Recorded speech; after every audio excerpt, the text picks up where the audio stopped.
பொதுவா நம்ம tax, Gates, fishes, birds இந்த மாரி விஷயங்கள் எல்லாம் பெட் அனிமல்ஸா வளர்ப்போம். ஆனா, ஒருத்தர் crocodile பெட் அனிமலா வளர்த்திருக்காரு. அத பத்தி தான் இன்னைக்கு நம்ம கண்டென்ட்ல பார்க்க போறோம்.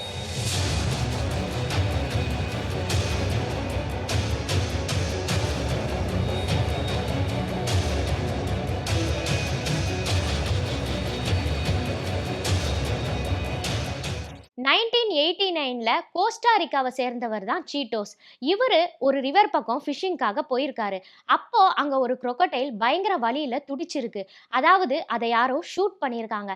நம்மளா இருந்தா அதை பார்த்த உடனே என்ன பண்ணியிருப்போம்? அந்த இடத்துல இருந்து உடனே ஓடி போயிருக்கோம். ஆனா சீட்டோஸ் என்ன பண்ணாரு அப்படின்னா, அந்த crocodile வீட்டுக்கு கூட்டிட்டு போயிட்டு அதுக்கு ஃபர்ஸ்ட் எய்ட்லாம் பண்ணி மெடிசன், ஃபுட் எல்லாம் தொடர்ந்து 6 மந்த்தா குடுத்துட்டே இருந்திருக்காரு. அதுக்கப்புறம் இந்த crocodile இதுக்கு மேல வீட்ல வச்சிருந்தா செட் ஆவாது அப்படின்னு சொல்லி அதே ரிவர்ல கொண்டு போய் விட்டுறாரு.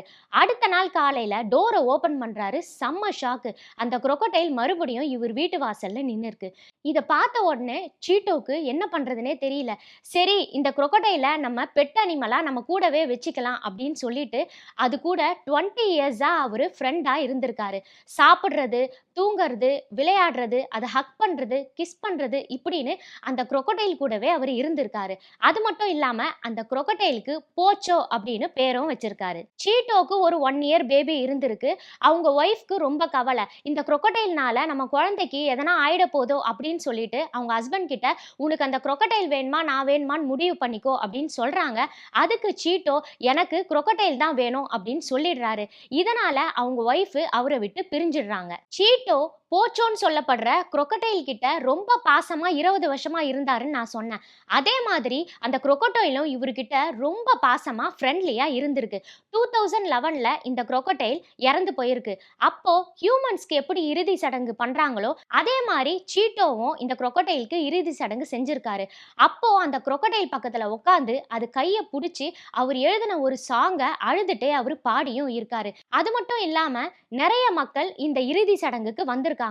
மேலும் சீட்டோ ஒரு விஷயம் சொல்றாரு.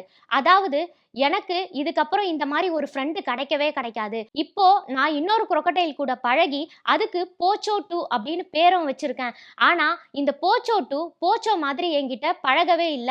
இதுக்கப்புறம் யாரும் இந்த அளவுக்கு என்கிட்ட ஃப்ரெண்ட்லியா இருப்பாங்க அப்படின்ற ஒரு நம்பிக்கை எனக்கு இல்லவே இல்ல அப்படின்னு ரொம்பவே ஃபீல் பண்ணியிருக்காரு.